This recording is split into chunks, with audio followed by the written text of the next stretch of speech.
తో first communist party ఓట్లు, తర్వాత కాంగ్రెస్ ఓట్లు తీసుకెళ్ళిపోయారు. సో మమతా బెనర్జీ 2011, 2016, 2021 3 సార్లు గెలిచింది ఆమె ఎప్పుడు ఆమె ఓట్ పర్సంటేజ్ మీరు చూస్తే తృణమూల్ కాంగ్రెస్ది 40-41%, 40-41 ఇదే ఉంటుంది, ఎప్పుడు మారట్లేదు. అదే టైంలో బీజేపీ 2011లో వాళ్ళు 10% ఉండే వాళ్ళ ఓట్ పర్సంటేజ్, 10%. అంటే మిగతా 30 ఆల్మోస్ట్ 20-25% కమ్యూనిస్ట్ అండ్ కాంగ్రెస్ వాళ్ళ దగ్గర ఉండే. ఇది మమతా బెనర్జీ తీసుకెళ్ళిన తర్వాత కూడా, మమతా బెనర్జీ 40% తీసుకెళ్ళిన తర్వాత కూడా కాంగ్రెస్ కమ్యూనిస్ట్ వాళ్ళు 2016 ఎలక్షన్లో వాళ్ళు కొంచెం మెయింటైన్ చేసుకున్నారు, 2011లో కూడా మెయింటైన్ చేసుకున్నారు. కానీ 2016కి వచ్చేదాకా బీజేపీ వాళ్ళ గ్రాఫ్ క్లైంబ్ చేయడం మొదలుపెట్టింది. ఫస్ట్ బీజేపీ ఏం చేశారంటే ఈ కమ్యూనిస్ట్ వాళ్ళది కాంగ్రెస్ వాళ్ళు ఓటంతా తీసుకెళ్ళిపోయారు.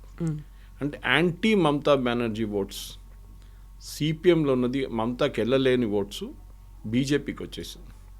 అప్పుడే మీకు తెలిసిపోతుంది కమ్యూనిస్ట్ పార్టీ వాళ్ళ లాయల్టీ అంతా చాలా థిన్గా ఉండేదనేది. మీరు ఇదే కంపారిజన్ కేరళతో చేస్తే అక్కడ కమ్యూనిస్ట్ పార్టీ అంటే ఫ్యామిలీ ఓట్ వేస్తారు. అంటే వాళ్ళ గ్రాండ్ ఫాదర్, కొడుకు లేకుంటే కూతురు, అట్లా కంటిన్యూస్ ఉంటుంది అన్నమాట. అమ్మగారు కూడా ఉండొచ్చు నడుమ. యాక్చువల్గా రాజకీయాల్లో ఆ లెగసీ అనేది ఉంటుంది, ఓటర్లలో కూడా అదే కంటిన్యూ అవుతుంది, లాయల్టీ అంటారు. అది మీరు బిలీవ్ చేయరు, కేరళలో కొన్ని గ్రామాలు ఉన్నాయి, అక్కడ ఆల్మోస్ట్ 2016 దాకా బీజేపీ క్యాండిడేట్ కూడా అక్కడ నామినేషన్ కూడా వేయలేరు, అట్లాంటి పరిస్థితి ఉంటాయి. అక్కడ రాసి పెడతారు కమ్యూనిస్ట్ విలేజ్ ఇది, ఓకే, ఎక్కడ మీరు రాకూడదు అంతే. మీరు వెళ్ళి ఓటేస్తే, మీరు వెళ్ళి నామినేషన్ కూడా వేస్తే మీకు కాలు చేతులు ఉండవు, అట్లాంటి పరిస్థితి ఉంటుంది, చంపేస్తారు అది. ఆ పరిస్థితి నుంచి ఇప్పుడు చూడండి బీజేపీ ఈవెన్ కണ്ണూరు లాంటి ప్లేస్ కూడా వాళ్ళు కొన్ని పంచాయత్ సీట్లు, మున్సిపల్ సీట్లు గెలిచారు వాళ్ళు, అంత స్ట్రాంగ్ హోల్డ్ అనమాట.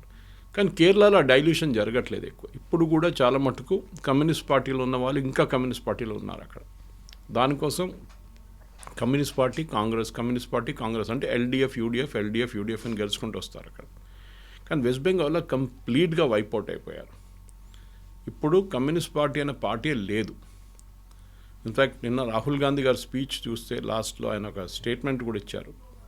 కావాలని చెప్పి టీఎంసీ మమ్మల్ని బయటికి తోసేయడానికి, సిపిఎం బయటికి తోసేయడానికి మమ్మల్ని వాళ్ళ ఓట్లంతా బీజేపీకి ఇచ్చేస్తున్నారు అని. అది కాదు యాక్చువల్లీ. సిద్ధార్థ శంకర్ రే, డాక్టర్ బీసీ రావు ఇట్లాంటి పెద్ద పెద్ద నేతలు ఉన్న కాంగ్రెస్ పార్టీ ఇవాళ వెస్ట్ బెంగాల్లో 0 అయిపోయారు. ఫస్ట్ కమ్యూనిస్ట్ వాళ్ళు తీసుకెళ్ళిపోయారు మొత్తం ఓట్లు వాళ్ళది. అప్పుడు కూడా కొంచెం వాళ్ళు ఒక 10% దాకా వాళ్ళ దగ్గర ఉండే, మోస్ట్లీ ముస్లిం ఓట్ బ్యాంక్. ఈసారి కూడా ముస్లిం ఓట్ బ్యాంక్ మమతా బెనర్జీతోనే వెళ్తున్నారు. బీజేపీ ఎప్పుడు ఒక హోప్ ఏమిటంటే మేము కాంగ్రెస్ వాళ్ళ ఓటు తీసుకున్నాము, కానీ మాకు ఒక ఏంటి ఎక్స్పెక్టేషన్ ఏంటంటే కాంగ్రెస్ ఓట్ పెరిగితే బాగుంటుంది, that will be Muslim oats which will come from Mamata Banerjee party. కానీ అది జరగట్లేదు. Mamata Banerjee party Muslim vote bank retain చేసుకుంటున్నారు. ఈ పరిస్థితిలో ఉన్నప్పుడు మనం ఈసారి జరిగిన డిలీషన్ చూడాల్సి వస్తుంది కవిత గారు. In fact I was looking at the total votes చూస్తున్నాను, ఎన్ని ఓట్లు పడ్డది. ఒకవైపు నుంచి చూస్తే మనం చాలా మట్టుకు మీరు వెస్ట్ బెంగాల్లో ఈసారి కూచ్ బిహార్ తీసుకోండి, which is again BJP strong hold, కానీ అక్కడ డిస్ట్రిక్ట్ నడియా, అక్కడ కూడా కమ్యూనిస్ట్ పార్టీ తృణమూల్ కాంగ్రెస్ కొంచెం పట్టుంది, బీజేపీ కూడా ఉంది. అక్కడ ఈసారి 96% vote, 96% minority dominate. Alipurduar which is BJP stronghold, అక్కడ 92%. ఇది నార్త్ 24 పర్గనస్లో వస్తుంది. Jalpaiguri again stronghold of BJP అన్నమాట. అక్కడ కూడా ఫేజ్ 1లో ఇప్పుడు 94%. ఆలోచించండి, మన యావరేజ్ 92 అని చూస్తున్నాం, కానీ Kalimpong which is a part of Darjeeling, Siliguri ఆ ఏరియాలో అక్కడ కొంచెం తక్కువ, 83 పడ్డది. డార్జిలింగ్ ఇస్ 88. ఉత్తర్ దినాజ్పూర్ అగైన్ హుగ్లీ దగ్గర Muslim stronghold 94%. Dakshin Dinajpur again it is a very strong Muslim కొన్ని కాన్స్టిట్యున్సీలు అయితే మీరు మార్డా ముషీదాబాద్ వస్తే 60% ముస్లిం పాపులేషన్ ఉన్నారు అక్కడ, 60% దాకా ఉన్నారు, 40 to 60%. అంటే మీరు ఒక ముస్లిం పార్టీకి రావాల్సిన ఓట్లు ఉంటే they will win out right. దానికి మీరు చూసిన మమతా బెనర్జీ పార్టీ 126 స్థానాలు around Calcutta south Parganas, north Parganas మొత్తం క్యాల్కులేట్ చేస్తే 126 స్థానాల్లో వారు మినిమం 80 సీట్లు గెలుస్తున్నారు ఎప్పుడు. అక్కడి నుంచి వాళ్ళ సాలిడ్ బేస్ ఉందన్నమాట. ఈ లాస్ట్ టైం 215 సీట్లు గెలిచినప్పుడు ఈ మెయిన్ బేస్ వాళ్ళకు 1/3 ఆఫ్ ద సీట్స్ ఇక్కడి నుంచి వస్తుంది వాళ్ళకి. మిగతా 2/3 చేసుకుంటే చాలు వాళ్ళు. ఇన్ఫ్యాక్ట్ మిగతా 2/3 కూడా అక్కర్లేదు, మెజారిటీకి ఇంకొక 80 సీట్లు చాలు. అది మమతా బెనర్జీ సీక్రెట్ అన్నమాట. ఇది బీజేపీ బ్రేక్ చేయలేకపోతుంది. కానీ మనం చూడాల్సిందంటే ఈసారి ఎస్ఐఆర్లో జరిగిన డిలీషన్స్ గురించి చూడాలి. ఎందుకంటే లాస్ట్ టైం మనం ఈ కాన్స్టిట్యున్సీలు అన్నీ చూస్తే టోటల్ ఓట్స్ పడ్డది ఎంత అని చూస్తే బీజేపీకి లాస్ట్ టైం 38% ఓట్లు పడ్డది, 38.15. తృణమూల్ కాంగ్రెస్కి ఏమో అది 48.48 అని పెట్టుకోవచ్చు. That is the total number of votes fold అనమాట. కానీ అది ఉన్నప్పుడు కూడా మనం ఈసారి జరిగిన డిలీషన్స్ చూస్తే కవిత గారు, ఈ టోటల్ డిలీషన్స్ యావరేజ్ తీస్తే ఈ మైనారిటీ డామినేటెడ్ కాన్స్టిట్యున్సీలో అరౌండ్ 20,000 ఓట్లు, ప్రతి కాన్స్టిట్యున్సీలో 20,000 ఓట్లు డిలీట్ అయినాయి. ఇప్పుడు చూడాల్సింది ఏంటంటే మార్జిన్, లాస్ట్ టైం ఉన్న విన్నింగ్ లూజింగ్ మార్జిన్ చూసుకుంటే 20,000 ఓట్ల కన్నా తక్కువ మార్జిన్లో గెలిచిన క్యాండిడేట్ ఉంటే they are in a very bad shape. వాళ్ళకి ఈసారి ఎలక్షన్ చాలా డేంజర్ ఉంటుంది వాళ్ళ వైపు అనమాట. అదే టైంలో మీరు చూస్తే ఈ బీజేపీ వీళ్ళ నడిమిట్లో ఉన్న డిఫరెన్స్ కూడా మనం చూడాల్సి వస్తుంది. ఎంత వచ్చింది లాస్ట్ టైం, ఎంత బీజేపీకి వచ్చి ఎంత వీళ్ళకి వచ్చింది అనమాట. సో ఈసారి మనం చూస్తాం ఈ ఇంటెన్సివ్ రివిజన్ తర్వాత చాలా మటుకు వెస్ట్ బెంగాల్లో ఈ Matua community which is a Hindu scheduled caste community, వీళ్ళు బంగ్లాదేశ్ నుంచి వచ్చారు. వాళ్ళకేం జరిగిందంటే 2011లోకి వాళ్ళ సిటిజన్షిప్ లేకుండే, దానికన్నా ముందు కూడా లేకుండే. ఒకసారి సిఏఏ పాస్ చేసినప్పుడు, సిటిజన్షిప్ అమెండ్మెంట్ యాక్ట్ పాస్ చేసినప్పుడు వాళ్ళకు ఒక అష్యూరెన్స్ ఏమి ఇచ్చారంటే మీకు సిటిజన్షిప్ ఇచ్చేస్తాము. ఎందుకంటే బై డెఫినేషన్ సిటిజన్షిప్ అమెండ్మెంట్ యాక్ట్లో మైనారిటీ అంటే Jain, Buddhist, Sikh, Christian and Hindus, Afghanistan, Pakistan, Bangladesh నుంచి పారిపోయి వచ్చిన వాళ్ళకి సిటిజన్షిప్ ఇస్తారు. కానీ మీకు తెలిసిన, మనందరూ తెలిసిన సిఏఏ లా పాస్ చేసిన తర్వాత కూడా, చట్టమైన కూడా దాని రూల్స్ ఫ్రేమ్ చేయడానికి 5 సంవత్సరాలు తీసుకున్నారు. అది ఎందుకో తెలియదు. That is the big mistake. BJP వాళ్ళు 5 సంవత్సరాలు తీసుకున్నారు గవర్నమెంట్. ఇప్పుడు ఆ రూల్స్ ఫ్రేమ్డ్ ఉంది. చాలా మటుకు మటువా కమ్యూనిటీలో ఉన్న లీడర్స్, ఒక లీడర్ అయితే I think he's the part of the union cabinet also, వాళ్ళది ఠాకూర్ కమ్యూనిటీ వాళ్ళు.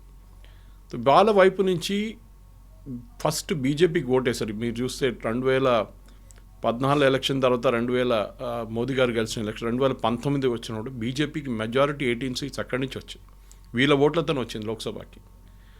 ఎప్పుడైనా కానీ బీజేపీకి సపోర్ట్ ఉండే మతువా కమ్యూనిటీకి ఈసారి కూడా మొత్తం సిటిజన్షిప్ ఇవ్వలేదు. ఐ థింక్ అప్రాక్సిమేట్లీ అరౌండ్ 10 నుంచి 15% మందికి ఎప్పుడు కూడా సిటిజన్షిప్ వచ్చింది. కానీ అమిత్ షా గారు అష్యూరెన్స్ ఇచ్చారు, no we will give you citizenship 100% అని చెప్పి. చాలామందికి ఎస్ఎంఎస్ఎస్ కూడా వచ్చినాయి. That is after election. ఈసారి మీరు ఓటు వేయలేకపోతారు, కానీ నెక్స్ట్ టైం 100% మీకు ఓటు ఉంటుంది. వీళ్ళందరిలో ఒక భయం ఏముందంటే కవిత గారు, అది I was listening to Shekhar Gupta గారు, he was giving a very interesting analogy. అంటే ఈ బంగ్లాదేశ్ నుంచి మీరు ఈ ఫామ్ ఫిల్అప్ చేస్తున్నప్పుడు సిటిజన్షిప్ అమెండ్మెంట్ యాక్ట్లో మీ అడ్రస్ చెప్పాల్సి వస్తుంది, బంగ్లాదేశ్ నుంచి ఎక్కడి నుంచి వచ్చారు మీరని. ఓకే, సపోజ్ మీకు సిటిజన్షిప్ రాకపోతే మిమ్మల్ని తీసి పంపించేస్తారు. దిస్ ఈజ్ ద ఫియర్ అన్నమాట. కానీ హిందూ కమ్యూనిటీగా ఫియర్ ఉండకూడదు, ఎందుకంటే వాళ్ళు అక్కడి నుంచి పారిపోయారు వచ్చారంటే వాళ్ళకి ఆటోమేటిక్ సిటిజన్షిప్ వచ్చేస్తుంది. అది మైనారిటీలుగా ఉన్నారు కాబట్టి, minority as much as Hindu, Jain, Sikh, Parsi, Christian, Muslim లేదు. There is no Muslims. దానికోసం కదా కాంగ్రెస్, ఎంఐఎం ఇంత పెద్ద గొడవ చేశారు. పాకిస్తాన్లో ఉన్న ముస్లింని అక్కడున్న గవర్నమెంట్ ఎందుకు హెరాస్ చేస్తారు? వాళ్ళు చేయరు కదా. బంగ్లాదేశ్లో ఉన్న ముస్లింని అక్కడున్న గవర్నమెంట్ హెరాస్ చేయరు, హిందూని చేస్తున్నారు. దానికోసం వాళ్ళకి గవర్నమెంట్ ఆఫ్ ఇండియా అంటున్నారు. ఇన్ఫ్యాక్ట్ ఫస్ట్ టైం ఈ కాన్సెప్ట్ ప్రపోజ్ చేసింది మోహన్ దాస్ కరమ్చంద్ గాంధీ.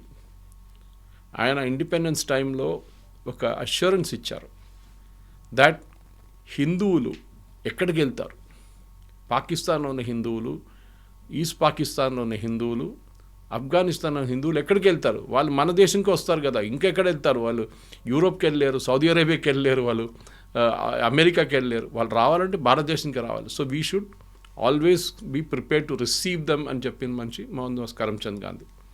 కానీ దాని తర్వాత ఇప్పుడు ఈ సిఏ గొడవలోనే మతువా కమ్యూనిటీ వాళ్ళు చాలా మటుకు స్ప్లిట్ అయిపోయారు. కొంతమంది టీఎంసీకి వెళ్ళి ఓటేస్తారు లాస్ట్ టైం, కానీ ఈసారి ఏం జరుగుతుందో మనకు తెలియదు. ఇన్ఫ్యాక్ట్ చాలా మటుకు డిలీషన్ మటో కమ్యూనిటీ వైపు నుంచి కూడా జరిగింది హిందువుల్లో. So it's not just Muslim minority క్యాండిడేట్స్ని డిలీట్ చేశారు, ఈవెన్ హిందూ క్యాండిడేట్స్ కూడా డిలీట్ చేశారు. ఇప్పుడు ఈ టీఎంసీ వాళ్ళకి ప్రాబ్లం ఏంటంటే ఈ మైనారిటీ కాన్స్టిట్యున్సీలో డిలీషన్స్ తర్వాత మీరు చెప్పినట్టు 93-94% ఓటు పడ్డది. అక్కడ కూడా అందరు వచ్చి ఓటు వేస్తారా, లేకుంటే హిందువులు అక్కడ కొంచెం ఏం చెప్తారు, ఒక డివిజన్ ఆఫ్ ఓట్స్ జరిగింది. ఓకే, దట్ ఈస్ హిందువులు సపరేట్, ముస్లిమ్స్ సపరేట్ అని చెప్పి ఒక కాన్సెప్ట్ అక్కడ వచ్చేస్తుంది. దాంతోపాటు అక్కడ కూడా ఓట్లు పడ్డదా లేదా అని ఈసారి చూసుకోవాలన్నమాట. అది ఉంటే, ఎందుకంటే ఇదంతా it requires real scientific calculation. Exactly. And on the ground Mamata Banerjee is a fighter, దాంట్లో డౌట్ లేదు. ఆమె మీరు 2001 నుంచి కూడా చూడండి, ఆమె యాటిట్యూడ్ అది ఉంటుంది. గ్రౌండ్ లెవెల్లో దిగి ఆమె ఫైట్ చేస్తుంది. కానీ ఆమె వ్యతిరేకంగా లాస్ట్ 3 టర్మ్స్ ఆమె సర్వ్ చేసింది, 15 సంవత్సరాల నుంచి పరిపాలిస్తుంది. సో ఆమె వ్యతిరేకత చాలా ఉంది ఆమెకి. ఆర్జీ కార్ కేసు కానివ్వండి, సందేశ్ ఖాళీ కానివ్వండి, ఇట్లాంటి చాలా మటుకు నెగటివ్ ఒకటి ఉంది. ఆర్జీ కార్లో మెడికల్ కాలేజ్ స్టూడెంట్ వాళ్ళ అమ్మకు పోటీ చేస్తున్నారు బీజేపీ టికెట్ మీద. సో అట్లాంటి law and order Mamata Banerjee వ్యతిరేకంగా చాలా పెద్ద. కానీ మమతా బెనర్జీ అక్కడ చేస్తున్న వెల్ఫేర్ స్కీమ్స్ మహిళలకి స్పెషలీ అది చాలా మటుకు పనిచేస్తుంది. అది మీరు ప్రతి స్టేట్లో చూస్తున్నారు. నితీష్ కుమార్ గారు బీహార్లో ఇంప్లిమెంట్ చేసినప్పుడు, దేవేందర్ ఫడ్నవీస్ గారు మహారాష్ట్రలో ఇంప్లిమెంట్ చేసినప్పుడు, హర్యానాలో బీజేపీ ఇంప్లిమెంట్ చేసినప్పుడు, ఇది కరెక్ట్ ఎలక్షన్ టైంకి చేశారు, పనికి వచ్చింది. మమతా బెనర్జీ అట్లా కాదు. మమతా బెనర్జీ ఒక 10 సంవత్సరాలు చేసుకుంటూ వస్తుంది. ఇది మనం ఏం చూడాలంటే ఎప్పుడు అడ్వాంటేజ్ ఏంటంటే కవిత గారు, ఒక రూలింగ్ పార్టీకి ఎప్పుడు అడ్వాంటేజ్ ఉంటుంది, వాళ్ళు వేసే డబ్బులు డైరెక్ట్ అకౌంట్లో పడుతుంది. ఇప్పుడు ఫర్ ఎగ్జాంపుల్ మమతా బెనర్జీ 1500 ఇస్తున్నారు ప్రతి మహిళకి, no matter which community. SC ST వాళ్ళకి 200 ఎక్కువ, 1700 ప్రతి నెల. కానీ బీజేపీ ఏమంటారు, మేము 3000 ఇస్తా అంటున్నారు. కానీ దాని ఇంపాక్ట్ ఉండదు, ఎందుకంటే ఆ 3000 అకౌంట్లో పడాలి కదా. వీళ్ళ 1700 లేకుంటే 1500 ప్రతి నెల పడుతుంది అకౌంట్లో. That is why Maharashtra election మీకు గుర్తుంటుంది, పోస్ట్పోన్ చేశారు. అది చాలా పెద్ద కాన్స్పిరసీ అని చెప్పి కాంగ్రెస్ వాళ్ళు గొడవ కూడా చేశారు. ఆ గ్యాప్లో ఈ స్కీమ్ ఇంట్రడ్యూస్ చేశారు దేవేందర్ ఫడ్నవీస్ గారు, షిండే కలిసి, మహిళలకి ఒక ఫిక్స్డ్ అమౌంట్ పర్ మంత్ ఇవ్వాలని. అది శివరాజ్ సింగ్ చౌహాన్ లడ్కీ బ్యాన్ అక్కడ ఒక స్కీమ్ మధ్యప్రదేశ్లో కూడా లాంచ్ చేశారు. సో ఇట్లాంటి స్కీమ్స్, మహిళలకు ఉన్న స్కీమ్స్ చాలా మట్టుకు పనిచేస్తుంది మమతా బెనర్జీలో. I think that the major crucial bank, ఒక ముస్లిం ఓట్ బ్యాంక్ తర్వాత మహిళల ఓట్ బ్యాంక్ మమతా బెనర్జీకి చాలా పెద్ద ఒక అడ్వాంటేజ్గా ఉంటుంది. అండ్ తమిళనాడులో కూడా 93% పోల్ పర్సంటేజ్ టర్న్అవుట్ అయింది అనుకున్నప్పుడు అక్కడ కీలకంగా ఉన్నటువంటి ఫ్యాక్టర్స్ ఏంటి? మేనిఫెస్టో లాస్ట్ మినిట్లో కూడా మేనిఫెస్టో యాడ్ చేశారు, హామీలు అనేవి ఇస్తూ వచ్చారు. And crucial factor TVK Vijay ఏం చేయబోతున్నాడు, ఎటువైపు ఉన్నారు, నిజంగా నమ్మారా లేదా అనేది. ఒక డ్రెస్ కోడ్ కూడా పెట్టుకున్నారు అనేది విపరీతంగా సోషల్ మీడియాలో వైరల్ అయింది. ఆయనకు సపోర్ట్గా ఫిల్మ్ ఇండస్ట్రీ ఉందా లేదా అనేది చూపించడానికి. తమిళనాడులో మనం చూసాం లాస్ట్ టైం 4.6 కోట్ల ఓట్లు పడితే ఈసారి 4.9 కోట్ల ఓట్లు పడతాయి. తో న్యాచురల్ ఇట్ ఈస్ హయ్యర్. తమిళనాడులో కూడా ఆల్మోస్ట్ 75 లక్షల మందిని తీసేశారు ఓటర్ రోల్స్ నుంచి. కానీ అక్కడ పెద్ద గొడవ ఏం జరగలేదు. అన్లైక్ వెస్ట్ బెంగాల్, సుప్రీంకోర్టుకి వెళ్ళడం, అక్కడ కేసులు పెట్టడం, దాని తర్వాత దాన్ని అప్పీల్ పెట్టడం, దాన్ని మళ్ళీ జడ్జిలు పంపించడం, వాళ్ళు చెక్ చేశారు, మళ్ళీ ఇప్పుడు అప్పీలేట్ ట్రిబ్యునల్ పెట్టు. తమిళనాడులో, కేరళలో ఎక్కడ ఈ ప్రాబ్లం లేకుండే. అస్సాంలో ఆఫ్కోర్స్ స్పెషల్ ఇంటెన్సివ్ రివిజన్ జరగలేదు, అస్సాంలో స్పెషల్ రివిజన్ జరిగింది. ఎందుకంటే అక్కడ ఎన్ఆర్సీ నడుస్తుంది already, national register for citizens, already supreme court సూపర్విజన్లో. సో తమిళనాడులో ఈ తీసేసిన 70 లక్షల మంది, ఈవెన్ డిఎంకే, ఏఐడిఎంకే అందరు అగ్రీ చేస్తారు దట్ ఇట్ ఈస్ జెన్యున్. చనిపోయిన వాళ్ళు, permanently migrated and duplicate voters వీళ్ళు ఉన్నారు, మేము అంగీకరిస్తున్నాం. అన్ని పార్టీలు అన్నారు. ఏందో ఇనిషియలీ స్టాలిన్ పెద్ద గొడవ చేశారు ఫస్ట్. ఇన్ఫాక్ట్ కేరళలో అన్నిటికంటే తక్కువ 18 లక్షలే డిలీషన్. సో అక్కడ ప్రాబ్లం లేదు. కానీ ఈసారి మీరు చెప్పినట్లు ఇంట్రెస్టింగ్ కాంటెస్ట్ ఏంటంటే, ఒకటి తమిళనాడులో ఎప్పుడు ఒకసారి డిఎంకే గెలుస్తే నెక్స్ట్ ఏఐడిఎంకే గెలుస్తే నెక్స్ట్ డిఎంకే, ఇది ఆల్టర్నేట్ అవుతూ ఉంటుంది. స్టాలిన్ గెలిచి ఇప్పుడు ఈసారి వచ్చిన తర్వాత కూడా ఫస్ట్ టైం ఒక ఛాలెంజ్ ఆయనకి ఏంటంటే, ఒకటి ఏఐడిఎంకే నుంచి కొంచెం రిన్యూడ్ ఎనర్జీ వాళ్ళ వైపు నుంచి వచ్చిందన్నమాట. పళనిస్వామికి ఇప్పుడు దాకా ఓపీఎస్ గారు ఉన్నప్పుడు దాకా ప్రాబ్లం ఉండే, వాళ్ళ నడిమిట్లోనే పార్టీ స్ప్లిట్ అవుతుండే, పార్టీ లోపల చాలా గొడవ ఉండే. సో ఓపీఎస్ గారు he has left join DMK alliance. ఇప్పుడు తమిళనాడులో మీరు చూస్తే major parties of course DMK, AIADMK, వాళ్ళతో ఇటువైపు కాంగ్రెస్, అటువైపు బీజేపీ. వీళ్ళ నడిమిట్లో కూడా మీరు చూస్తే ఓటింగ్ పర్సంటేజ్ చాలా నేరోగా ఉంది ఇప్పుడు కొన్ని సంవత్సరాల్లో, లాస్ట్ 2 ఎలక్షన్స్లో, 2 ఎలక్షన్స్లో. కానీ లోక్సభ ఎలక్షన్స్కి ఒక నంబర్ వస్తుంది, అసెంబ్లీ ఎలక్షన్స్కి ఇంకో నంబర్ వస్తుంది. అది ఆబ్వియస్ అంతే.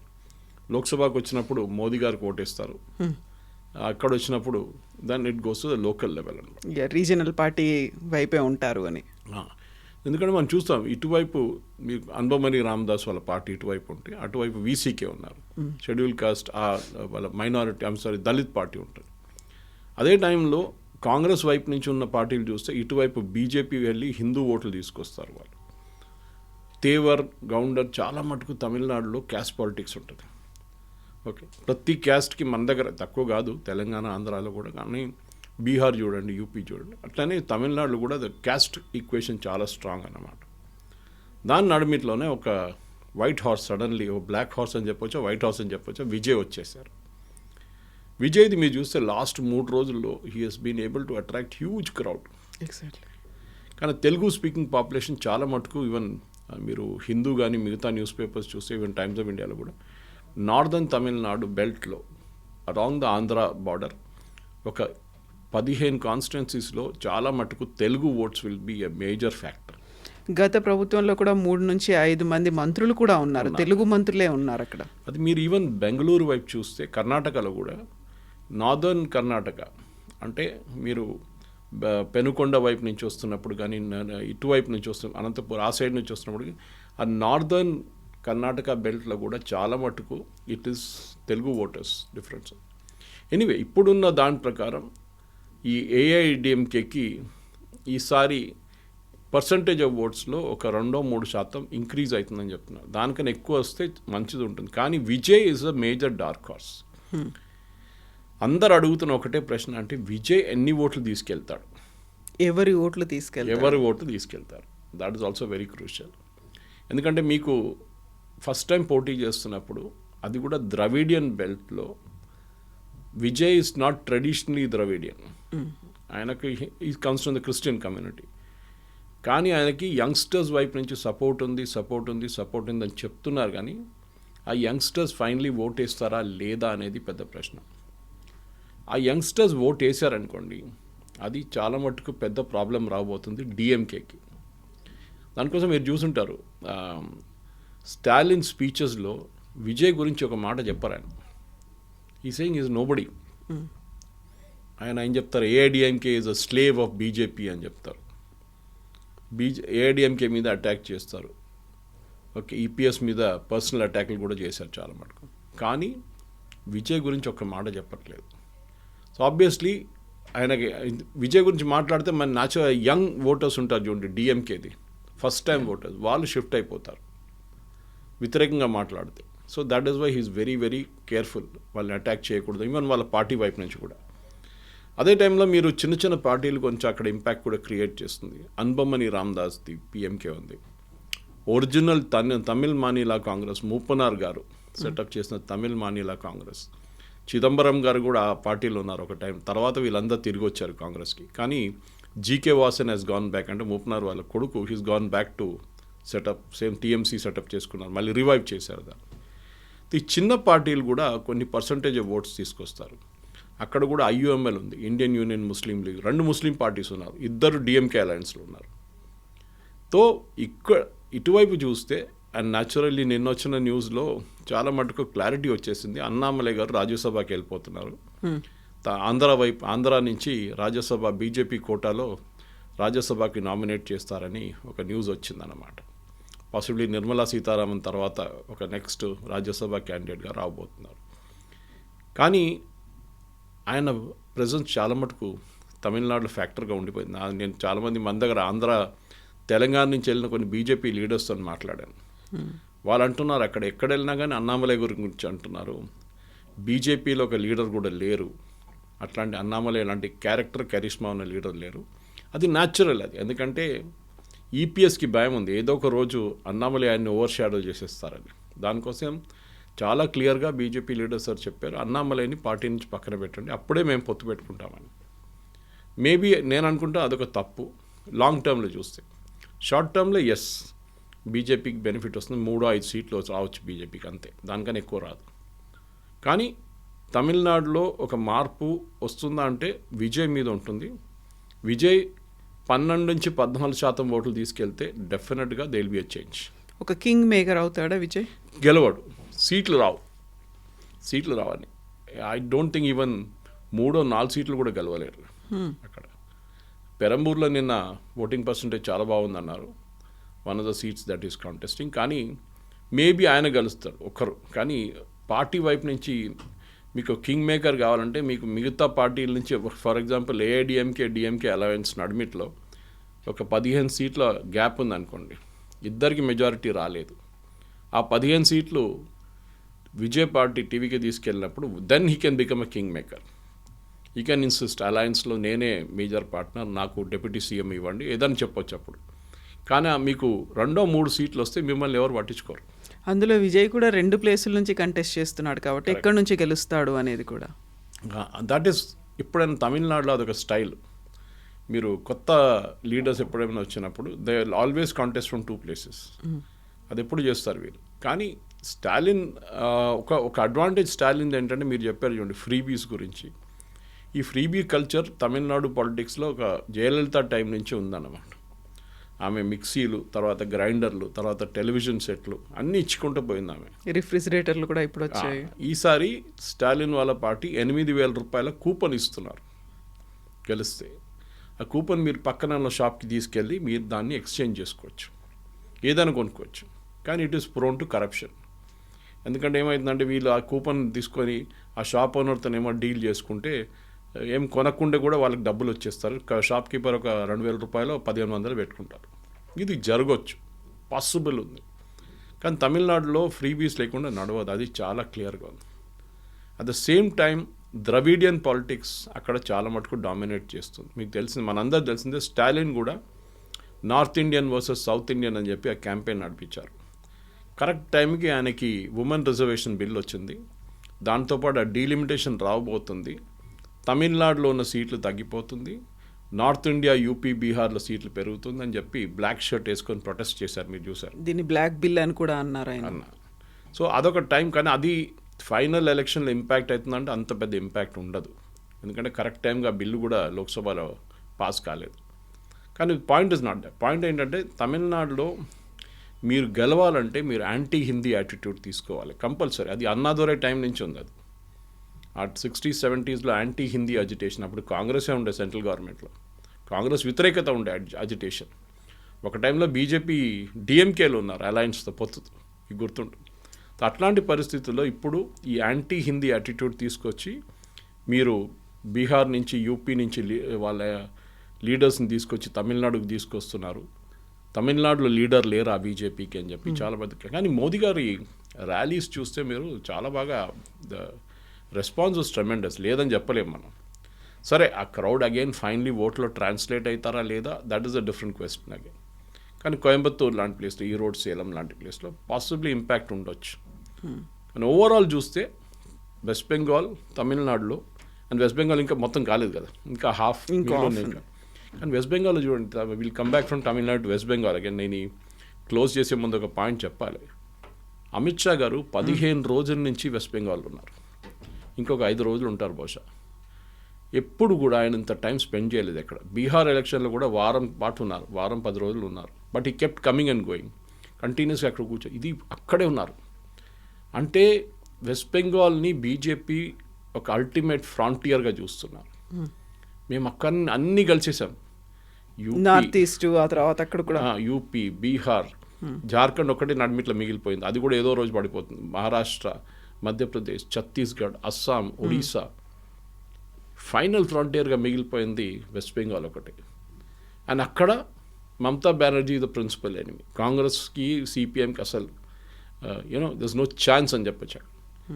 సో బీజేపీ ఏంటంటే ఇప్పుడైతే వాళ్ళు ప్రిన్సిపల్ ఆపోజిషన్ లీడర్గా ఉన్నారు, 77 సీట్లు వచ్చినాయి లాస్ట్ టైం. కానీ ఇంకా ఈసారి వాళ్ళు 77 నుంచి 120 దాకా తీసుకొస్తారా అది చూడాల్సింది. అదంతా ఎస్ఐఆర్ ప్రాసెస్లో ఎన్ని ఓట్స్ డిలీట్ అయింది, ఆ deletion of number of votes చాలా క్రూషియల్గా ఉండిపోతుంది.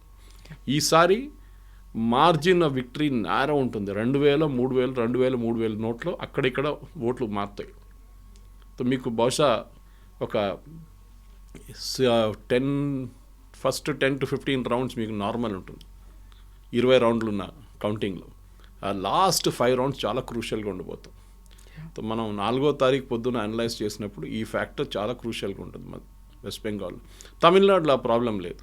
తమిళనాడులో it will go one way or the other way. ఎందుకంటే అక్కడ చాలా క్లియర్, గౌండర్లు ఈ ఏరియాలో ఉన్నారు, వన్యార్స్ ఈ ఏరియాలో ఉన్నారు, చెట్టియార్స్ ఈ ఏరియాలో ఉన్నారు, బ్రాహ్మిన్స్ ఎక్కువ లేరు అనుకోండి, చిన్న కమ్యూనిటీ, దళిత్స్ ఈ ఏరియాలో ఉన్నారు. సో వాళ్ళకి చాలా మటుకు డివిజన్ ఆఫ్ క్యాస్ట్ కమ్యూనిటీ చాలా క్లియర్ అక్కడ. కానీ వెస్ట్ బెంగాల్లో అది కాదు. వెస్ట్ బెంగాల్లో minority and bhadralok and Hindu voters, ఇది 3 సపరేట్ ఉంది. కోర్స్ నార్త్ బెంగాల్లో గోర్ఖాల్యాండ్ ప్రాబ్లం ఉంది, అది అమిత్ షా గారు నేను సార్ట్అవుట్ చేసుకుంటాను, అంత పెద్ద ఇష్యూ కాదని చెప్పారు. కానీ ఓవరాల్గా చూస్తే ఐ థింక్ తమిళనాడు కన్నా నాకు వెస్ట్ బెంగాల్ చాలా ఇంట్రెస్టింగ్గా. And at the same time women reservation bill, ఆ తర్వాత డీలిమిటేషన్కి సంబంధించి అది ఓడిపోయిన తర్వాత, వీగిపోయిన తర్వాత అది ప్లస్గా ఎవరికి అవుతుంది, ఎవరికి మైనస్ అవుతుంది అనే దాని మీద ఈ 2 స్టేట్స్ మీదే ప్రెస్టీజియస్గా పెట్టుకున్నాయి అటు బీజేపీ వర్సెస్ రీజనల్ పార్టీస్ అనేది. సో వాళ్ళంతా ఎటువైపు వెళ్ళారు, నిజంగా ఇంపాక్ట్ ఉందా లేదా అనేది కూడా మీరు చూడాలంటే నేను ఒరిస్సా ఒక ఎగ్జాంపుల్ తీసుకుంటాను. కవిత గారు, బీజు పట్నాయక్, ఆయన తర్వాత నవీన్ పట్నాయక్, 3-4 సార్లు గెలిచారు Naveen Patnaik. I think he was longest serving CM after Jyoti Basu or before Jyoti. కొంచెం అక్కడెక్కడ డిఫరెన్స్ ఉంది అంతే. అక్కడ బీజేపీ ఎక్కడ లేకుండే ఒక టైంలో